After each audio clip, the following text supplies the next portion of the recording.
Yeah! What up with y'all boys, man? It's Penguin, man. You them, man. Trade recap, man. Fuck, man. Trade recap today, bro. Holy shit. Yo, we had crazy day today. Let's just go over both these trades, right? Fuck, yo. These trades were nasty. Absolutely nasty takers today, man. Yeah, okay. First trade. P&L, by the way. I don't know. I might put a picture on the screen. I might not. Depends on if I want to edit this shit today. Probably don't want to edit it, so you don't need to see a fucking picture, bitch. P&L on this trade, roughly 1,100. P&L on this trade, roughly 3,000. Okay? Bang, bang, choo-choo train. All right. Let's look at this bitch right here. Okay, first trade is a little bit of a discretionary, right? How I took this trade. Okay, let's get a breakdown, okay? First thing we see, okay, is I was originally looking for shorts, right? Shorts actually look like really, really, really, really good. But original thing that made me not take these shorts, right, is I like to see a 15-minute break of structure. You know, obviously, it's how my strategy works, right? 15-minute break in structure. Well, why do you need a 15-minute break of structure?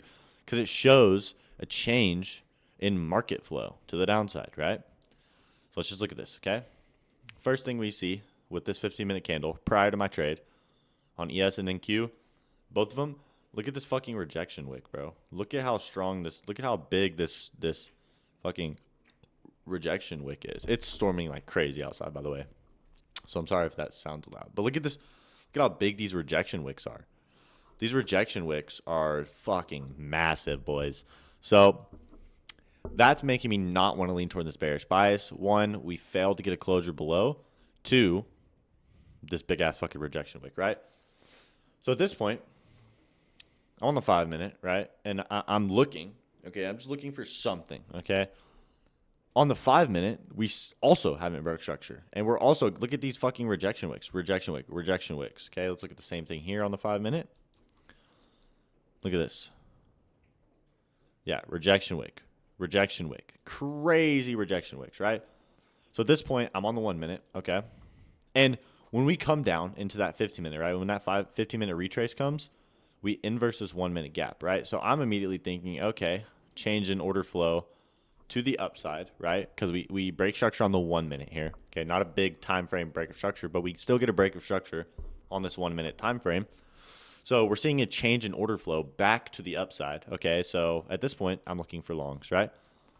We look at this trade on NQ, and I took this trade big in part because of how NQ looked, right? So NQ, you see we get this move up here, and then we get this move down. And you can see when we're making this move down on ES, right? This is the move we're making on NQ. And what are we doing here? We're filling this 1-minute fair value gap. And when I see this strong rejection out of this, right? So I'm seeing this rejection off of NQ, and then I'm seeing the same rejection show here with this rejection wick, right? This is what leads me to take my trade. So I wait for this candle to close, right? With a rejection wick on it. Same with NQ. We get this bullish hammer candle, okay? At this point, right, I'm immediately like, it's go time, okay? So enter my trade. As you can see, it just rips, right? The only issue, the only like thing that we had that was holding us, right? You know, holding per se that could have made this trade fail was this right here, this 5-minute fair value gap. But I just didn't expect to see any sort of pushback with this. I expected this. I took this trade on my live account as well, okay? Except I went break even at 5-minute equilibrium on this trade. So right around 5-minute equilibrium, I went break even on the trade. So ended up getting break even here, but I was holding all the way to this hourly high originally. I had my live account holding to this high up here. Because I felt like it would go like full ripper. Obviously, as you can see, it doesn't end up being a full ripper. Still like a 3 RR, so I'm pretty happy with that. It was actually a 3 point. Yeah, so a 2.8 RR, so really happy with that. Okay. Second trade, right, was taken on NQ. Now, I don't normally trade NQ. Okay, there's a reason I took this trade on NQ. This is on fundeds. Okay, first trade was on fundeds, about 1100. Okay, second trade is on a live account. Okay, I was so fucking. Literally the last 10 trades I've taken on my live account, I've gotten break even. I had them all on my Insta. You can go look at this. It's fucking insane, dude. I don't know if you can hear that, but it is fucking ripping outside right now, bro. Being outside, bro, genuinely. Okay, but look at this, right? So I took this trade on NQ, okay, and there's a good reason for this. Why? Because we don't have an SMT on NQ, okay? We look at ES, right? If we go to the hourly on ES and the hourly on NQ, ES, look at this bullish SMT on ES, and then look on NQ, right? There's not an SMT this low is correlated with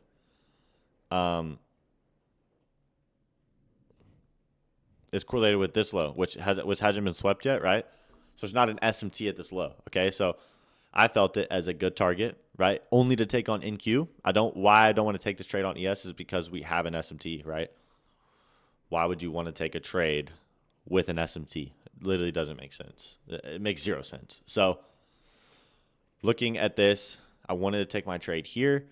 Obviously, we had gotten our 15-minute break of structure. Okay, at this point, all we needed was a 5-minute retrace, and we literally got it right here. We have a 5-minute fair value gap.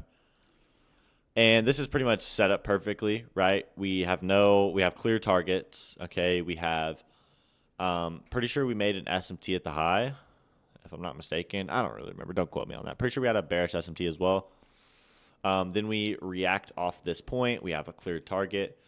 Okay, and if we go to the 1 minute, I took my trade off the 1 minute inversion here, boys. 1 minute inversion. Really good setup here. Stayed really patient, waited for a full candle closure. We got a full candle closure. Ripped that shit, targeted here. Fucking smacked. 8 contracts on NQ on my live account. You can add up what that was. If it makes it easier, I was down around 1,600 before on my live account. Okay. And I ended up, I have a picture of it. Let me look at this. Dude, can y'all hear that? It's fucking ripping outside. Holy shit. Let's look at this. I don't know if y'all will be able to see this. Dude, I hope y'all are able to see this, okay? Roughly 4,500 on the live account. Here's a picture from my account. I don't know if y'all are able to see this. Let me look. Yeah, I mean, somewhat. Y'all can see it somewhat. So 4,500 on the live account, 1,100 on my fundeds. Pretty easy day, right? Pretty quick day. So there's my trade breakdown. Hope y'all enjoyed it. Make sure to like, sub, follow, DM me, send me a picture of them cheeks, all that good shit. And yeah, oh yeah, follow me on TikTok and Instagram too, because we're on the road to 1K on TikTok. We're so close, bro. So make sure y'all go check the TikTok out. Drop a comment. Let me know you're from YouTube, and I'll send you $100. So there's our offer right there. And yeah, that's gonna be it. Peace, boys. God bless.